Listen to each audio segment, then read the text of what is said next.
Hello అండి అందరికీ. Bhimavaram Palakollu water తాగి తాగి వాయిస్ అయితే పోయిందనమాట. అసలే మన వాయిస్ అంతంత మాత్రం. ఇప్పుడైతే జలుబు చేసినట్టు ఏదోలా ఉండి ముక్కుతో మాట్లాడినట్టు ఉందనమాట నేను.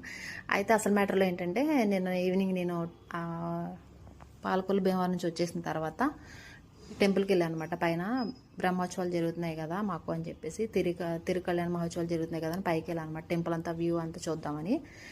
అప్పటికే లైటింగ్ అంతా చేసి డెకరేషన్ బాగా చేస్తారనమాట. ఎందుకంటే కళ్యాణోత్సవం ఉంది కదా, ఇవాళ కళ్యాణం అనమాట, సోమవారం అమ్మవారిది.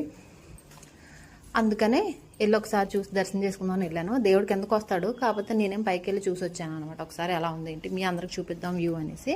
చాలా బాగుంటుందండి. లైటింగ్స్తో అయితే ఇంకా సూపర్ అంటే సూపర్ ఉంటుంది. చూస్తానికి రెండు కళ్ళు సరిపోవన్నమాట. అంత బాగుంటుంది, అంత బ్యూటిఫుల్గా ఉంటుంది అనమాట. చాలా బాగుంటుంది టెంపుల్ అయితే. ప్రజెంట్ అయితే మాకు కళ్యాణోత్సవాలు జరుగుతున్నాయి కాబట్టి ఇవాళ నైట్ కళ్యాణం జరుగుతుంది. అందుకే